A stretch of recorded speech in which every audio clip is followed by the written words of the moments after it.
Commençons par le signe 125 pour comprendre ce doigt. وَإِذْ جَعَلْنَا الْبَيْتَ مَثَابَةً لِلنَّاسِ. Là, vous avez à côté la traduction de Maurice Gloton. Et là, vous allez m'écouter, moi. Je vais faire un commentaire de ce signe.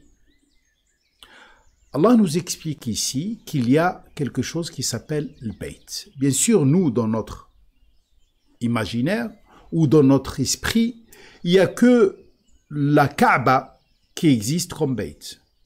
Ou bien sûr, n'importe quelle mosquée. Mais puisque c'est un seul Bayt, eh ben, c'est la Kaaba, sûr et certain.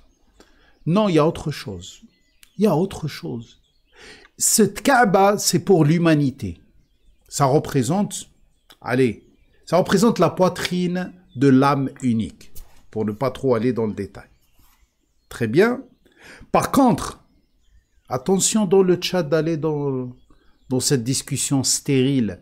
Est-ce que c'est la Kaaba ou c'est autre chose? Non, on parle de symbolique ici. D'accord? Très bien. Je vous ai averti. Hein. Alors tout à l'heure, si je reprends quelqu'un, qu'il ne me dit pas que, voilà, je l'ai blessé. Très bien. Malgré que je m'excuse des fois quand je m'emporte par rapport à certains commentaires qui sont loin du sujet, même si j'admire, et même ici à l'Institut, on vous passe un message, on admire la qualité du chat. J'ai jamais vu un chat pareil, propre, on n'a pas besoin d'intervenir souvent. Alhamdulillah Rabbil Alamin, ça veut dire shayatin, ils sont loin d'ici. Alhamdulillah. Très bien. Alors, je vous ai dit, quand vous trouvez dans le Coran le mot Bayt, le Bayt, c'est-à-dire la demeure, hein, le temple, comme il le traduit ici Maurice Gloton, pensez surtout à votre Bayt, à votre poitrine.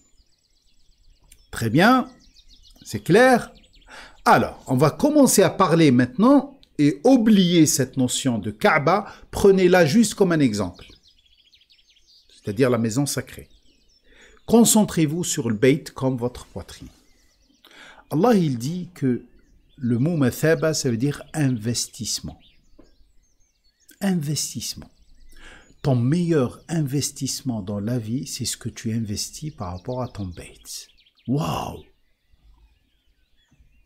Ici, c'est traduit par lieu de retour. Je le précise pour la énième fois, le mot thawaba dans le Coran traduit par récompense, c'est le même mot qui constitue le mot thiyab, c'est-à-dire vêtements. Et les vêtements, c'est ce qui t'investit, c'est-à-dire ce qu'on voit sur toi. Hein? Toi, tu t'investis pour cacher quelque chose. Ok? Alors, le mot mathaba, c'est une situation d'investissement. La meilleure situation d'investissement dans ta vie, c'est celle où tu la consacres pour ta poitrine.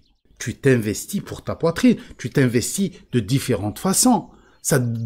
Normalement, c'est ton grand problème dans la vie. Je discute des fois avec des personnes qui ont entrepris un chemin vers Allah et ils me disent oui, mais c'est dur et j'essaie de rester déterminé, j'essaie de faire le nécessaire pour nettoyer ma poitrine et là je me sens mal et que ça, je dis quoi? Tu te sens mal? Hamdoul, déjà que tu as fait cet investissement. Ne dis pas que tu es loin. Le contraire, il y a certains qui pensent même pas à nettoyer cette poitrine dans laquelle ils invitent Allah. Considérez votre poitrine comme votre Bayt, votre demeure, la demeure de votre âme. Et dedans, vous invitez Allah. Comme vous invitez quelqu'un d'important, vous faites le ménage ou non? Ou là, vous laissez le désordre? Non, mais on invite même quelqu'un, n'importe qui, on fait attention, on fait le ménage, etc. Voilà, on fait attention à la demeure. Mais quand vous invitez le Créateur, quel est l'état de votre poitrine? Est-ce que vous faites le ménage? Le ménage doit se faire à travers Ibrahim. C'est pour ça ici il parle de station d'Ibrahim. Maqam, c'est une situation de construction. Faites la même chose qu'a fait Ibrahim quand il a construit ce Bayt. Il l'a rendu un lieu de salat, c'est-à-dire un lieu de communication. C'est ça ton téléphone aussi. Ton bait, c'est ça ton téléphone. Moussalla, c'est-à-dire quoi Moussalla? C'est le lieu où tu fais la salat, on est d'accord? Bah, Moussalla pour moi, c'est là le téléphone. C'est avec ça que tu vas communiquer avec Allah. Et bien sûr, il y en a deux qui s'occupent de ce bait et que tu dois, deux messagers. Hein. Deux messagers, c'est-à-dire deux choses qui viennent de ta conscience. Deux messagers, Ibrahim, Ismaïl. Ibrahim, c'est celui qui tourne le dos à n'importe quelle idée qui ne porte pas Ism Allah. Vous savez, qui n'a pas la marque d'Allah. Marqué Allah. Et Ismaïl, c'est celui qui est en train d'écouter les idées qui viennent directement d'Allah et il est en train de remplir le bait avec. C'est pour ça Allah ici, il parle de Tahira Bayti, homogénéiser mon bait. Quoi? Mon bait, ya Allah? Oui, Allah te dit que ta poitrine là ne t'appartient pas, ya Habibi. C'est mon bayti. C'est la demeure d'Allah. Certains disent, astaghfirullah, Allah va habiter dedans. Mais non. Prenez Allah comme une marque, comme une qualité, comme un attribut. Quand l'attribut d'Allah, la qualité d'Allah, cette puissance créatrice qui s'appelle Nafs, porte la marque d'Allah, elle habite là-dedans. Homogénéiser mon bait, ça veut dire ta poitrine, il faut l'homogénéiser. Ça veut dire quoi l'homogénéiser? C'est-à-dire que tu vas trouver les mêmes personnes. Vous savez, quand vous invitez des gens chez vous, vous évitez en général les conflits, on est d'accord. Vous faites le tri. Allez, on va inviter les gens qui se ressemblent. Pourquoi? Pour éviter les problèmes, pour éviter les conflits, non? Eh bien justement, quand il y a des idées qui vont venir vers toi, qui viennent d'Allah, et qui vont tourner autour de ton cœur, et c'est ça ce qui est cité ici, circambulation, voilà, qui font tawaf. Imaginez que votre cœur, il est là, et il y a des idées qui tournent autour, et qui prouvent qu'ils viennent d'Allah, et après tu les laisses pénétrer à l'intérieur de ton cœur. Ou certaines idées qui vont s'incliner, certaines idées qui vont se convertir. Imaginez là, il y a un monde fou ici. Il y a un monde fou. Hein? Très bien. Alors, j'espère que vous avez compris le minimum. Hein. J'ai dit plein de choses. Mais vous avez compris que le mot bait dans le Coran veut dire aussi ta poitrine. D'accord? Ici, il y a les idées. Ici, il y a l'intervention du messager, le message qui te vient d'Allah, ta conscience qui te parle simplement avec les qualités. Ça, c'est bon, ça, c'est pas bon. Et que ce bait, toi, tu vaux une chose. Tu vaux la même valeur que les idées qui sont ici. D'ailleurs, certains doivent se poser pourquoi Allah nous raconte cette histoire de Ibrahim. Pourquoi? Pourquoi il nous raconte l'histoire d'un homme qui s'est désavoué de ses parents, qui a construit les fondations d'un beit en plein désert? Ben, finalement, justement, ces fondations-là, de ton beit, de ta poitrine, c'est ceux-là qui vont t'assurer un voyage jusqu'à la lumière. Tu ne peux pas t'élever. Imaginez que votre poitrine, c'est comme une montgolfière. Si elle n'est pas remplie d'air chaleureux, chaud, tu ne peux pas t'élever. Si tu l'encombres, imaginez chaque idée comme quelque chose d'encombrant. Ben, plus les choses, ces idées mauvaises existent dans ta poitrine, plus tu vas rester sur terre, tu ne vas pas t'élever. Les conditions pour évoluer, je vous ai montré la dernière fois la notion de Iyyaka na'budu wa iyyaka nasta'in. Les conditions pour évoluer, c'est être en paix avec Allah. Si tu veux être en paix avec Allah, n'invite pas des indésirables dans son bait. Logique, non? Allah t'a confié un bait, t'a confié une demeure. Et il te dit, ça m'appartient à moi. Ça veut dire, il n'y a que moi qui viens ici. C'est un privilège déjà. Eh bien, il te dit, sois en paix avec moi. Comment tu veux être en paix avec lui? Eh bien, dans son bait, t'invite personne, aucune idée indésirable.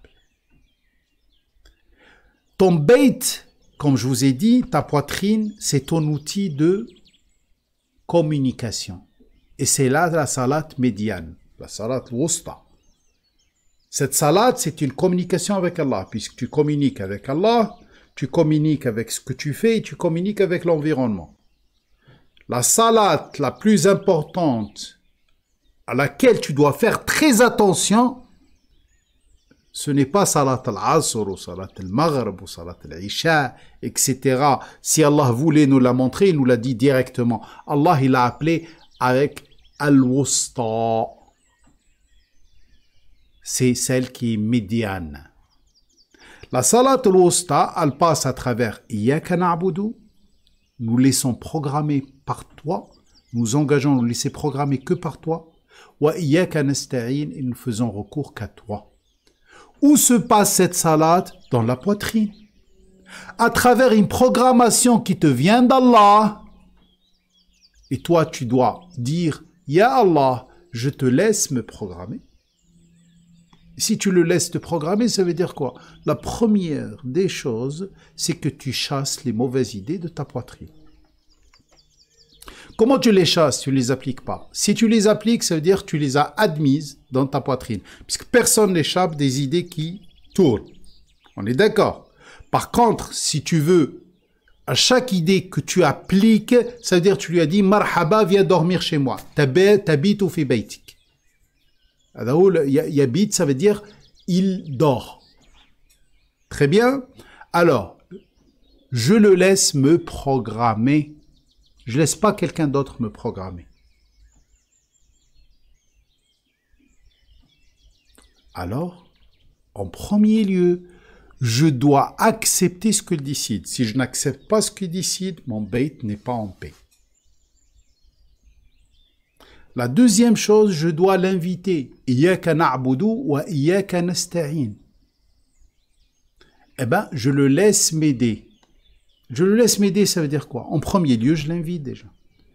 J'invite pas quelqu'un d'autre, puisqu'Allah n'accepte pas l'association. Attention. Si tu invites quelqu'un d'autre, Allah ne vient pas. Certains disent, mais pourquoi Allah ne m'a pas écouté? N'a pas exaucé mes vœux? Ben oui, bien sûr, puisque tu écoutes quelqu'un d'autre. Je le laisse m'aider. Très bien. Et aussi, j'utilise les outils qu'il me donne. Des fois, tu demandes des choses, il te donne quelque chose à côté de toi et tu ne veux même pas l'utiliser. Voilà les conditions pour évoluer. Et là, on est dans le Baqara, on est d'accord, on est dans le Baqara. Et la première des choses que tu dois faire évoluer, c'est ta poitrine. Si tu veux commencer ton chemin, commence par ta poitrine. Dans la formation Changer ma vie, je commence par parler de la poitrine et cette relation entre la poitrine et le ciel. Là, tu as ton mini-ciel. Ok? Et c'est là où tu programmes ton logiciel qui te permet d'agir dans toute la vie. Ne te pose plus la question pourquoi je n'arrive pas à faire quelque chose ou pourquoi toujours je fais la même erreur ou pourquoi j'agis ainsi, pourquoi je suis comme ça. Tout est programmation. Et les Sahara, les illusionnistes, les magiciens ont découvert cela, bien sûr. Et c'est toutes les sciences PNL et autres pour contrôler l'être humain à travers une programmation inconsciente. Je m'arrête là pour aujourd'hui, mais je vous invite à méditer vous-même ce dua que Ibrahim a fait et que chacun de nous doit faire. Ya Allah, aide-moi à dresser les bonnes bases pour gagner ton intimité. Aide-moi à dresser les bonnes bases pour que j'accepte enfin que tu m'accompagnes et tu m'accompagnes seul dans mon élévation vers toi. Voilà le premier dua qu'on doit répéter tous les matins et tous les soirs. C'est capital.